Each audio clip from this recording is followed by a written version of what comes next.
It's easy to dismiss Idle Hands, 1999, as just another teen slasher until you realize this misfit film blends stoner comedy, high school romance, and gruesome demonic possession in the wildest ways possible. Inspired by the old proverb about devil's playthings, it takes boredom to horrifying new heights when our laid-back protagonist discovers his own right hand is literally out for blood. Despite crashing at the box office amid unfortunate timing, the movie has since become a cult phenomenon treasured by fans who adore its unapologetically campy vibe, memorable cameos, and over-the-top gore. Get ready, because we're diving into 30 little-known facts that make Idle Hands a bizarrely glorious slice of late 90s horror comedy. Inspired by a proverb, the very title Idle Hands springs from the old warning that idle hands are the devil's playthings. You'd think a lesson like that might come wrapped in serious drama, yet this film flips that notion on its head. Here, our sweetly unmotivated slacker Anton transforms that proverb into a demonic plot twist. His laziness becomes the perfect entry point for a sinister force to lay claim to his right hand. What starts as an offbeat stoner comedy soon spirals into supernatural madness, proving that sometimes the biggest dangers lurk behind our most mundane habits. The film's premise also underscores how easily an ordinary teenager's day-to-day boredom can snowball into absolute horror when evil finds a comfortable spot to settle in. Horror-comedy hybrid. Picture Evil Dead 2's possessed hand sequence reimagined as a 1990s stoner laugh riot, and you'll land right in Idle Hands territory. The filmmakers balanced gore with giggles, setting up a scenario where dismembered limbs, zombie buddies, and cheeky dialogue all coexist. It isn't every day you see a high schooler in pajamas chasing after his own severed limb while also trying to flirt with the girl next door. But that bizarre fusion is precisely why audiences fell in love with it, once they got the chance. Critics who initially dismissed it as crass or overly silly missed the dark comedic alchemy that was brewing beneath the surface. Watching a possessed hand ruin your love life is both horrifying and weirdly hilarious. Columbine release. Backlash. Released on April 30th, 1999, just 10 days after the Columbine High School tragedy, Idle Hands walked right into a hailstorm of public outcry over violence in media. Studios scrambled to adjust marketing campaigns, some theaters pulled the film from their lineups, and Colorado screening events were outright canceled. In an unfortunate twist, this comedic horror flick found itself labeled as an untimely release rather than a harmless bit of dark fun. Its tone, a blend of teenage mischief and gore, was seen as suspect under heightened scrutiny. As a result, a film that aimed to be a wild night of laughs and scares instead became a scapegoat in a national conversation about youth and violence. Box office. Flop.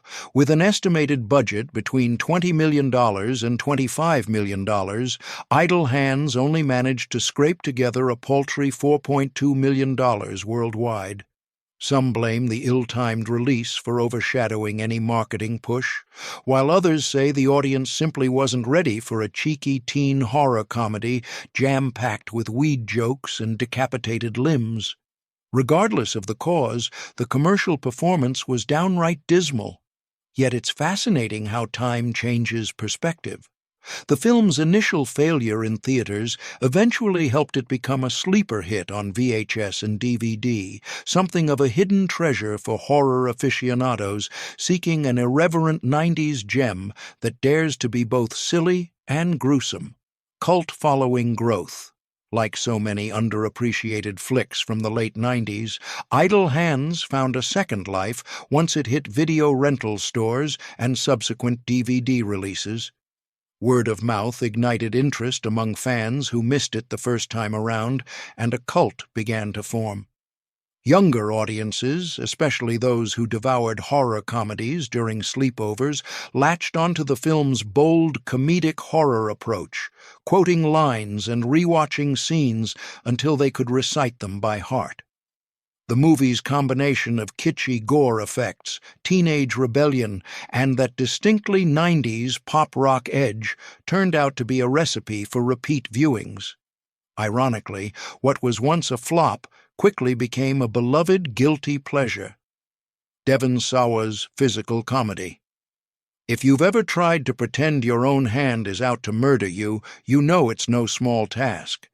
Devon Sawa's entire performance hinges on his ability to act as though that right hand has a mind of its own, grabbing, stabbing, and dragging him across the set. This comedic physicality anchors the film's sense of cartoonish mayhem. Sawa credited his younger, more energetic self for being able to endure take after take of thrashing around, bruising his arms while wrestling inanimate objects, and occasionally flinging himself across the screen. His comedic timing, especially while silently battling a possessed limb, remains a highlight for anyone who loves a little slapstick with their slasher vibes. Seth Green's comedic timing, cast as Mick, one of Anton's perpetually sarcastic best friends, Seth Green absolutely shines in the role. Whether he's throwing out a snappy one-liner or resurrecting from the dead with half his head taped back on, his comedic instincts never skip a beat. Mick's witty commentary in the face of bloodshed sets the irreverent tone that Idle Hands leans on so heavily.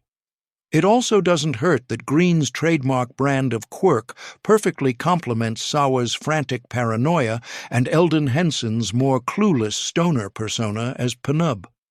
Green's effortless banter offers a comedic counterweight to the film's darker moments, proving that sometimes the best comedic sidekicks are the undead ones. Jessica Alba's early role. It's not every day you see an A-list star in one of her earliest roles playing an age-appropriate teen love interest in a horror comedy.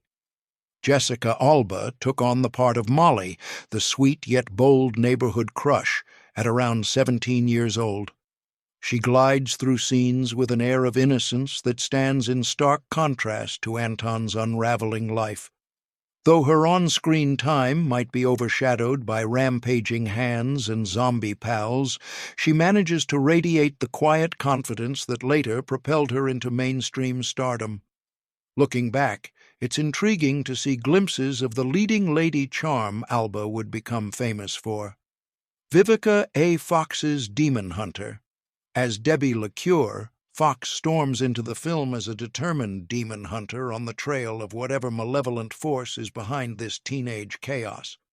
The role is a curious mismatch between a fierce, Pam Grier-inspired action heroine and the comedic teen horror setting she's thrown into. Some critics questioned why a star like Fox joined a modestly budgeted stoner gore fest, but fans reveled in her over-the-top portrayal. She brings a swagger that cuts through the film's comedic undertones, offering a more serious, and occasionally camp, counterbalance to the wacky hijinks surrounding Anton and his undead friends.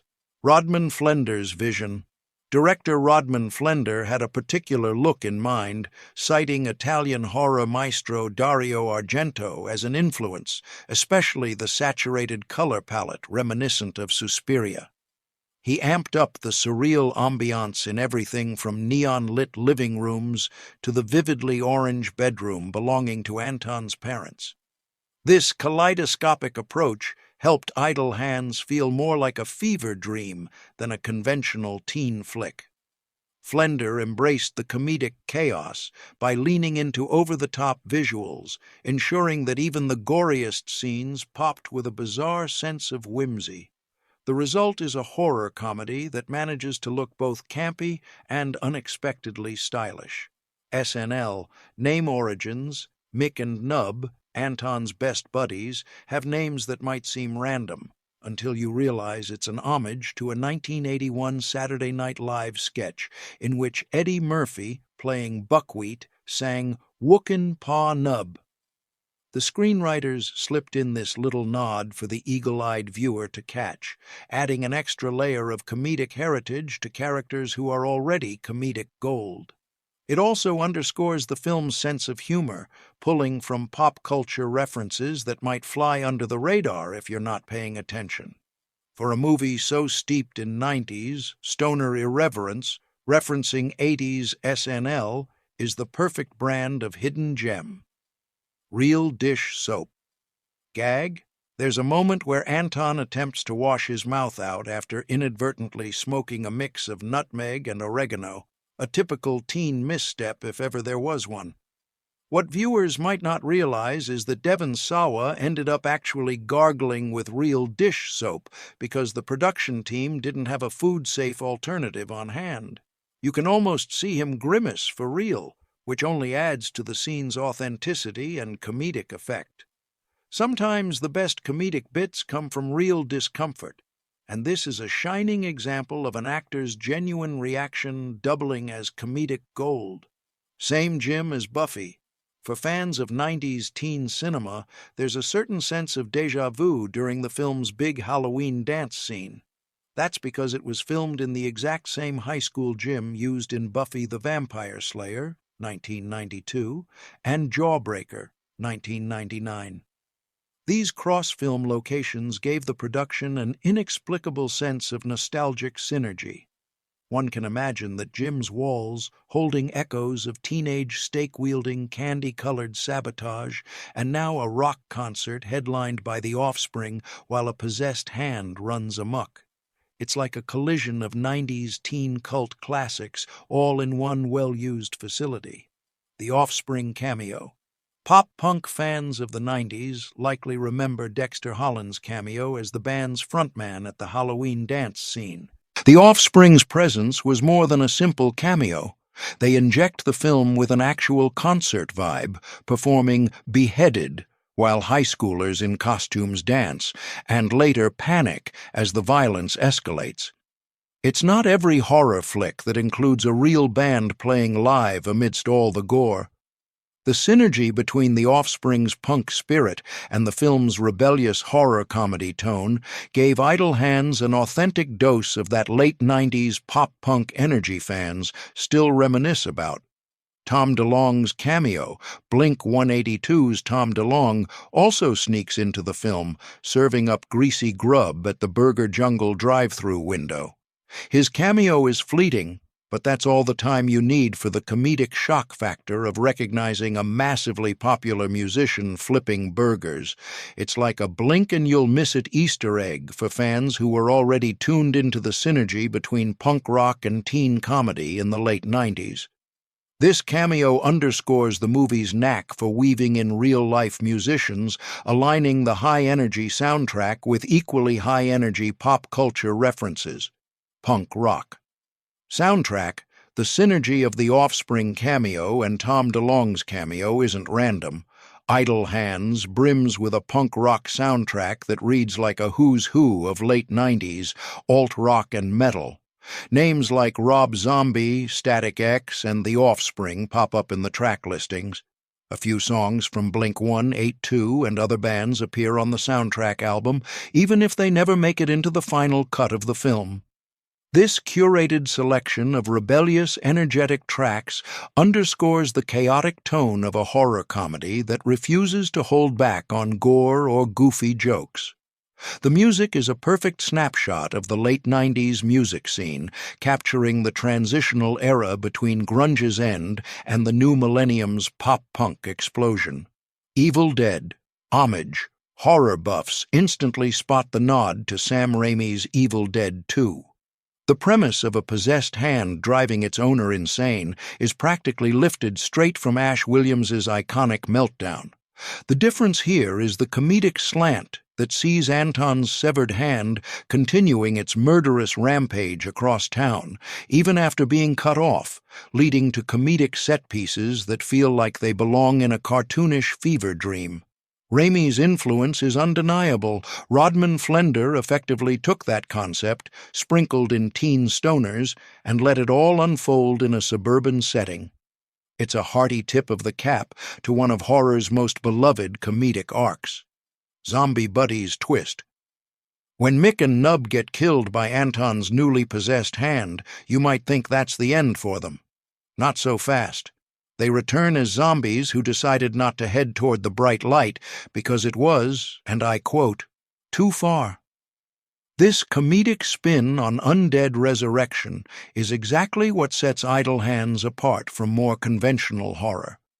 Instead of malevolent corpses, you get two wisecracking best friends who take their undead status in stride, complete with duct tape for missing body parts and minimal regrets. It's both macabre and playful, delivering a comedic punch that might make you question why more horror comedies don't take this route. Anticlimactic ending. The film's grand finale has Debbie LeCure stabbing the possessed hand, which then vanishes in an anticlimactic puff of smoke. Rather than a fiery explosion or a dramatic meltdown, we're left with a sarcastic quip from Mick. No explosions? No hellfire? That was weak. This ironically low-key resolution underscores how Idle Hands subverts horror tropes. Instead of a dramatic set-piece with swirling demonic energy or an epic showdown, it ends on a shrug and a wisecrack, reminding viewers that the film's main mission is to amuse, not to traumatize. Ricky Martin's cut role. At one point, Ricky Martin briefly appears as an extra in the burger jungle scene, but his lines landed on the cutting room floor. Whether you see that as a missed opportunity or a merciful edit depends on your perspective. Imagine Livin' La Vida Loca wafting through the greasy joint. Perhaps it was just a tad too random, even for a film that thrives on random cameo energy. The trimmed cameo remains a curious footnote. Fans who dig up that trivia can only dream of what an odd collision of pop star cameo, stoner comedy, and demonic possession might have looked like. Molly's bass guitar scene. A deleted scene reveals that Molly was supposed to have her own quiet moment playing bass on her balcony, only to be interrupted by Anton's vomit from below. A bizarre comedic contrast that perfectly captures this film's comedic horror seesaw. In the final cut, that nuance got axed, presumably to tighten the pace. Yet glimpses of these lost bits stand as a testament to just how many random comedic tangents the filmmakers toyed with. One wonders if that extra bit of character development for Molly might have enhanced her role, or if it simply would have overshadowed the unstoppable rampage of the demon hand. Anton's pets. The comedic gore extends beyond human victims. Anton's cat, Bones, literally gets tossed out the window at one point thanks to the malicious limb. And let's not forget Duke, his loyal dog, though the poor pup escapes relatively unscathed. Horror comedy is often about mixing the absurd with the squeamish, and seeing a cat go flying out the front door is definitely part of that odd mix. Animal lovers might cringe, but it's so outlandish that it loops around to comedic. Even the pets can't escape the chaos that unfolds when your slacker lifestyle meets evil incarnate. Halloween setting. Idle Hands picks the spookiest night of the year as the backdrop for its monstrous hijinks. From the gloom of fall leaves to the anticipation of costume parties, Halloween sets the mood for mischief. And oh boy, does the film deliver on that promise. Between the big dance at the local gym, the decorations lining suburban streets, and the general holiday spirit, the stage is set for a horror comedy that leans heavily into the seasonal vibe. Whether you're a fan of costumed chaos or not, the Halloween atmosphere amplifies the film's sense of time-limited dread, as if the entire plot is a twisted trick-or-treat spree gone awry. Rotten Tomatoes divide. Critics gave Idle Hands a meager 18% rating, while audiences hovered around a more forgiving 58%. That discrepancy highlights a common phenomenon. Sometimes a film just isn't meant for buttoned-up reviewers searching for high art. Instead, it's tailor-made for fans who crave a little bit of schlocky gore, irreverent humor, and undead best friends. Over time, those fans have only grown more vocal, praising the film's unique style and comedic sensibility. It's a reminder that not all entertainment is meant to be dissected for thematic depth. Sometimes you just want to watch a possessed hand sabotage a teenager's life for 90 minutes. Senator Lieberman's criticism. In a post-Columbine environment, Senator Joe Lieberman famously lashed out at idle hands, labeling it grossly violent and aimed at impressionable teens. Coming from a political figure, such criticism carried weight and further strained the movie's already shaky release. The notion of a comedic approach to teenage murder sprees rubbed some the wrong way, leading to more theaters pulling the film. Whether you believe it was scapegoated or just poorly timed, Lieberman's words left a mark. It's one reason the film quietly exited theaters, but later thrived when left to its own devices on home video. Robot Chicken parody Seth Green, already known for comedic brilliance, took the concept a step further in a 2006 Robot Chicken sketch called Idle Nuts. Instead of a possessed hand, testicles become the demonic threat. That's precisely the kind of bizarre twist you might expect from Robot Chicken, and it's also testament to how deeply Idle Hands embedded itself in Green's comedic psyche. By lampooning the film's premise, he both paid homage to his earlier role and reminded fans that sometimes the weirdest pop culture references inspire the funniest parodies. It's an unexpected afterlife for a movie that refused to be buried by critics. Continuity errors. Eagle-eyed watchers spotted a small flub. When Anton is backing out of the driveway, we see both hands on the steering wheel, even though the entire premise is that his right hand is possessed and out of control.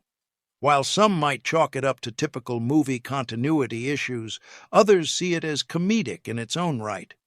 A film that thrives on stoner jokes and demonic limbs probably isn't aiming for meticulous realism. This slip-up is part of the film's goofy charm, a wink from the filmmakers that says, "We're here to entertain, not to be perfect." Christopher Hart's hand. If the demonic hand movements look eerily convincing, that's because they were performed by Christopher Hart, the same magician who brought Thing to life in the Addams Family movies. Hart's background as a sleight-of-hand expert made him the perfect choice to convey a sense of disembodied malevolence. He spent years fine-tuning the art of expressive hand performance, so Idle Hands was another stage for him to showcase his unique skill set. Whenever Anton's possessed hand seems a little too lively to be a mere prop, you can bet Hart was on set, contorting his fingers to comedic horror perfection. Filmed in familiar neighborhood, the suburban streets featured in Idle Hands might feel oddly reminiscent of other horror classics, and that's because filming took place in the same Pasadena locale used for John Carpenter's Halloween, 1978. The eerie calm of those tree-lined roads pairs nicely with the film's comedic carnage, merging iconic horror vibes with 90s teen chaos. This shared setting ties Idle Hands to a broader legacy of horror film history, as if Michael Myers could be lurking around the corner while a possessed hand scampers off to the next victim. It's a subtle nod for fans who recognize that understated suburban dread. Remake announcement. In November 2024, news broke that Finn Wolfhard and Billy Brick were in talks to write, and possibly direct, a remake, injecting renewed interest in the concept of a demonically possessed hand wreaking suburban havoc. The original has become such a cult staple that fans are simultaneously excited and anxious to see if modern filmmakers can replicate its blend of absurd comedy and gory horror. Whether Wolfhard and Brick opt for an updated soundtrack, cameo-laden sequences, or a more modern comedic approach, the mere possibility of an Idle Hands comeback underscores how a once-dismissed flop can be resurrected and reimagined for a new generation. And that wraps up our exploration into the strange and spirited world of Idle Hands.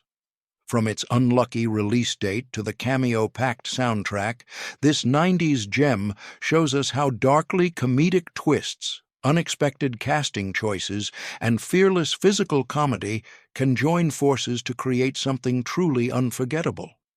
Whether you first saw it on VHS or just discovered it through cult classic buzz, Idle Hands proves that sometimes the biggest cinematic thrills happen when filmmakers give the devil his due, one possessed hand at a time.